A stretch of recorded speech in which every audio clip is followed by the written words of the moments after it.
What's up, fellow farm introverts? Today we're making homemade natural deodorant. It's super easy to make, should take about 10 minutes, and it contains all natural ingredients, no aluminum, and it's much cheaper than buying the natural store-bought deodorant, and we'll go over how much cheaper later. But I have been working on this recipe for literally years, and have finally got it to a point where I absolutely love it, and I'm excited to share it with you guys. Let's talk about the why really quick. So most conventional deodorants are antiperspirant. They're designed to make you not sweat. And a lot of them contain aluminum, which then is absorbed into your skin and isn't super great for you. And sweating is also how you regulate your temperature. It's how you detox. And so that's something that I don't really want to mess with. I don't have a problem with sweating. That's a natural thing. But I do want to not smell bad. So this deodorant is designed to help with that, and it'll still allow you to sweat, but you just won't smell bad. Let's get to the making of it. So you're going to need a double boiler or a pot and another container to put inside the pot, and that'll just help with the melting of the beeswax.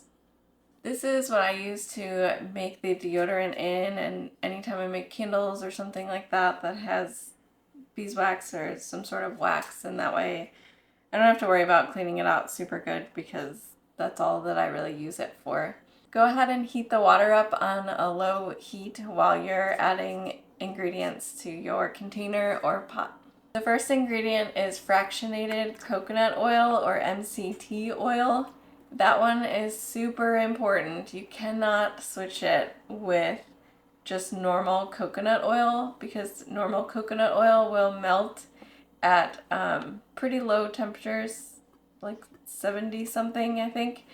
And so if you use regular coconut oil, you are going to have to store your deodorant in the refrigerator in the summertime. And I am crunchy, but there's a line. I do not want to get my deodorant from the refrigerator. I just don't. So if you use MCT oil or fractionated coconut oil, that will let it be at room temperature and just be just fine. You can keep it in your bedroom and not have to worry about it. Next, we're adding 4 tablespoons of beeswax. I like to use these little pellets because they're just quick to melt. You can get them in white or like a more natural beeswax color, like a yellow. If you use the white ones, your deodorant final product will be more white, and if you use the yellow, your final product of the deodorant will be more yellow. Next, we're adding shea butter, which is just going to moisturize your skin and just help it to feel nice on your skin. Next, I'm going to pop this container onto the pot of the hot water. It just has the beeswax, the shea butter, and the MCT oil in it. I'm just going to let that sit here and melt while I work on the dry ingredients. I like to run my dry ingredients through a sieve just so there's no clumps at the end in my deodorant bar. I'm going to add 3 tablespoons of baking soda.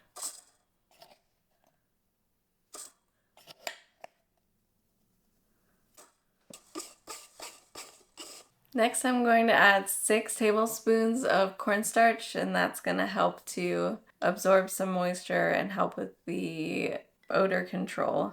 And I like to get non-GMO organic cornstarch, but any cornstarch will work. Next, I'm going to be adding 1.5 teaspoons of Kaolin Clay. That is another one that I would not skip. It is going to help with absorbing the moisture, but also it is the thing that provides the slip or the glide and just allows the deodorant to, move on your underarm easily without sort of like, scraping its way down.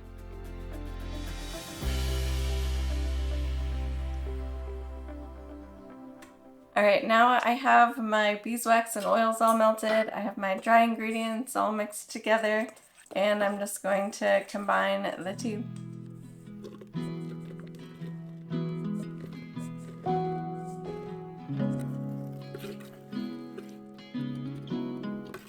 I'm going to throw it back over the heat for just a few seconds to help everything melt together.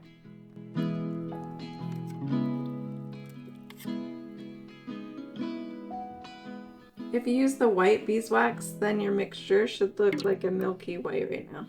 Alright, now I'm going to add about 20 drops of essential oil. For this one I'm going to do basil just because I really love it, but really a whole lot of essential oils would work, or you could leave that out and have it unscented.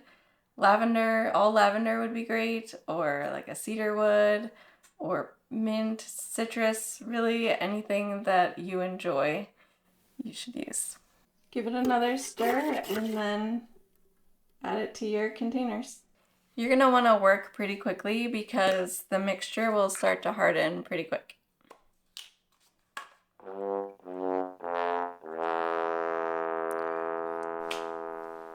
Maybe don't forget to put the bottom thing in your deodorant container. Take 2.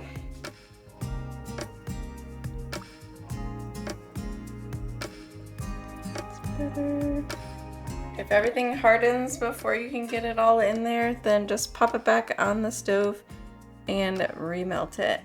Well, if you don't spill it everywhere, this recipe should give you about 2 containers worth of deodorant. So you're just going to let this sit overnight and then you'll be able to like screw the bottom and lift the deodorant up and start using it.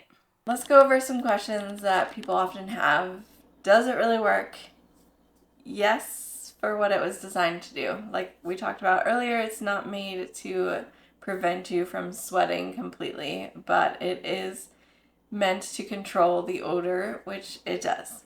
Next question, will you have to go through a detox phase?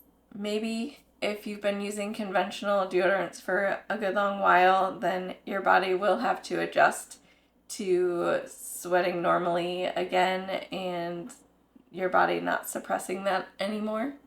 So it should only take about a week or 2 and then you should be good to go. Does this recipe stain clothes? No, I have not had any issues with that, and the people that I've shared the recipe with haven't had an issue either. I will say that I have noticed that when I wash my clothes after using the deodorant, they will still sometimes smell like the essential oil that I used, especially if I use a stronger one, but I don't have a problem with that since it's kind of like using like a dryer sheet or something like that. Let's talk about the cost breakdown of making your own deodorant. So before I started making my own, I would shop at like a TJ Maxx or a Marshall's and I could find a natural deodorant there for about $7 a container.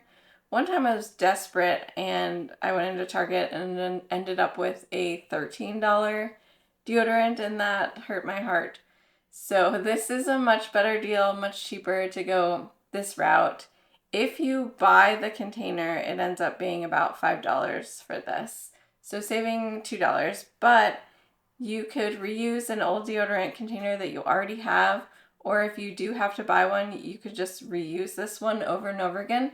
So without counting the container, it should be about $3 to make your own deodorant. So it's significant savings and you get to control the scent and pick the one that you like the best and all the ingredients.